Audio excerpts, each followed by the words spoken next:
Testing. 1 million, 2 million, 3 million. Seems to be working. I'd like to just say a few words preliminarily, and then the highlight for me will be getting your questions in a few minutes, because I want to talk about what's on your mind.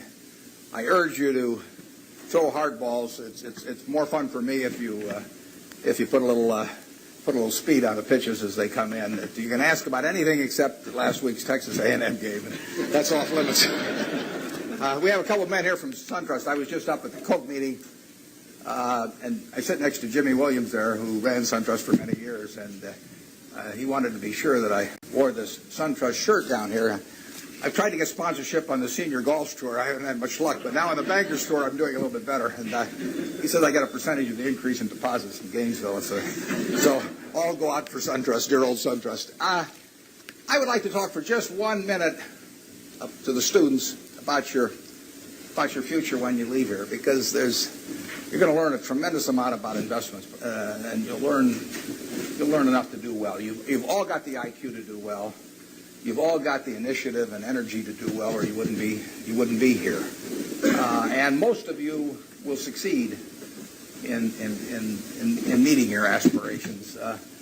But in determining whether you succeed, there's more to it than intellect and energy. And I'd like to talk for just a second about that. In fact, there was a fellow that Pete Kiewit in Omaha used to say that he looked for 3 things in hiring people. Look for integrity, intelligence, and energy. And he said if that person didn't have the first 2, that the latter 2 would kill him. Because if they don't have integrity, you want them dumb and lazy. You don't want them smart and energetic. And I'd really like to talk about that first one, because we know you've got the second 2. And to play along with me in a little game for just a second, in terms of thinking about that question. You've all been here, I guess almost all of your second-year MBAs, and you've gotten to know your classmates. And think for a moment that I granted you the right to buy 10% of one of your classmates for the rest of his or her lifetime. Now, you can't pick one with a rich father. That doesn't count. I mean, you've got to pick somebody who's going to do it on their own merit. And I gave you an hour to think about it. Which one are you going to pick among all your classmates as for the one you want to own 10% of for the rest of their lifetime? And are you going to give them an IQ test? Pick the one with the highest IQ? I doubt it. Are you going to pick the one with the best grades? I doubt it. You're not even going to pick the most energetic one necessarily. You're the one that displays the most initiative. But you're going to start looking for qualitative factors in addition to, because everybody's got enough brain here and enough energy. And I would say that if you thought about it for an hour and decided who you're going to place that bet on, you'd probably pick the one who you responded the best to, because the one that was going to have the leadership qualities, the one that was going to be able to get other people to carry out their interests. And that would be the person who was generous and honest and who gave credit to other people even for their own ideas, all kinds of qualities like that. And you could write down those qualities that you admire in this other person, whoever you admire most in the class. And then I would throw in a hooker. I would say as part of owning 10% of this person, you had to agree to go short 10% of somebody else in the class. That's more fun, isn't it?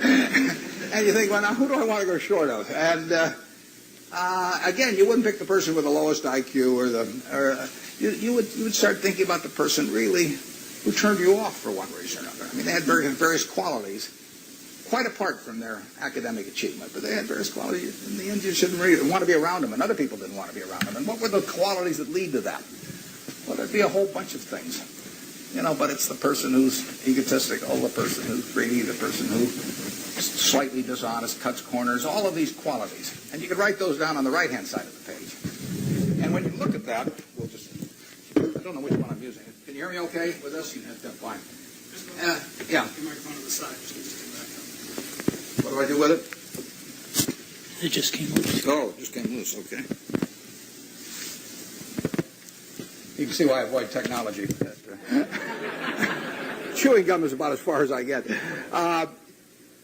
As you looked at those qualities on the left and right-hand side, there's one interesting thing about them. It's not the ability to throw a football 60 yards. It's not the ability to run the 100-yard dash in 9.3. It's not being the best-looking person in the class. They're all qualities that if you really want to have the ones on the left-hand side, you can have them. I mean, they're qualities of behavior, temperament, character that are achievable. They're not forbidden to anybody in this group. And if you look at the qualities on the right-hand side, the ones that you find turn you off in other people, there's not a quality there that you have to have. If you have it, you can get rid of it, and you can get rid of it a lot easier at your age than you can at my age, because most behavior is habitual, and they say the chains of habit are too light to be felt until they're too heavy to be broken. And there's no question about it. I see people with these self-destructive behavior patterns at my age or even 10 or 20 years younger, and they really are entrapped by them. They go around and they do things that turn off other people right and left, and they don't need to be that way, but by a certain point they get so they can hardly change it. But at your age, you can have any habits, any patterns of behavior that you wish. It's simply a question of which you decide, and why not decide the ones that, I mean, if you like, Ben Graham did this, and Ben Franklin did it before him, but Ben Graham in his low teens looked around and he looked at the people he admired, and he said, I want to be admired, so why don't I just behave like them? And he found there was nothing impossible about behaving like them. And similarly, he did the same thing on the reverse side in terms of getting rid of those qualities. So I would suggest that if you write those qualities down and think about them a little while and make them habitual, you will be the one that you want to buy 10% of when you get all through. And the beauty of it is you already own 100%. You're stuck with it, so you might as well be that person as somebody else. Well, that's a short little sermon. So let's get on to what you're interested in. And like I say, you can go all over the